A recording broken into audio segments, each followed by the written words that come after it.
Zdaj, ko znamo vse črke iz unicijale, pa lahko napišemo pangram. Pangram je stavek, ki vsebuje vse črke abecede. Mi bomo zapisali en stavek, malo hecen. Pri Jakcu bom vzel 6 čudežnih fig. Tako. Za danes sem si pripravila en večji papir, A3 velikosti, in za spodaj imam takega lenuha, da mi ne bo treba narisati vseh teh črt posebej. No, pa kar začnimo. No, tukaj lahko vidite že nekaj problemov, ki se pojavijo pri pisanju stavkov. Eden je recimo to, koliko velik presledek je treba narediti med samimi besedami. Tukaj je malo premajhen in ni toliko razločno pol besedilo. Recimo, da je to kar v redu. Potem so druge stvari, ki moramo paziti na razmerje med črkami v besedi, da je čim bolj harmonično, da ni nekje preveč skupaj, recimo ti dve sta zelo skupaj in te tudi, lahko bi jim dala več prostora. In pol še tretja stvar je pa recimo deljenje teh besed. Še ena stvar, ki jo moramo paziti, pa je potem presledek med samimi vrsticami. Mora biti dovolj velik, da se črke ne bojo med sabo stikale.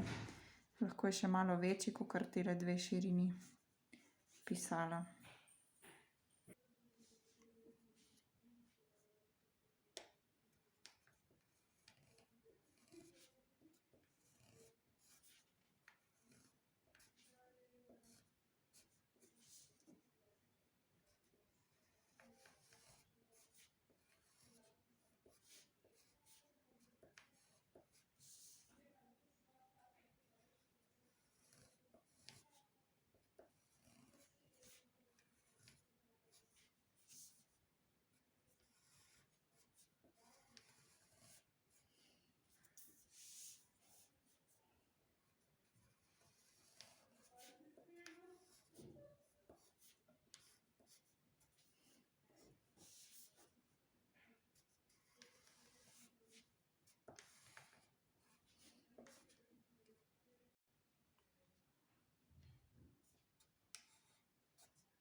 No, tako izgleda zaključen stavek. Zdaj, če bi ga hotela napisati tako, da bi bil kot izdelek, bi seveda mogla paziti na to, da bi bili povsod enaki presledki. Tukaj sem še ugotavljala, kakšen presledek je najboljši. Mislim, da je najboljši tole, ko je še vedno dovolj skupaj ta tekst. Potem bi mogla paziti na to, da bi bili enaki presledki med besedami.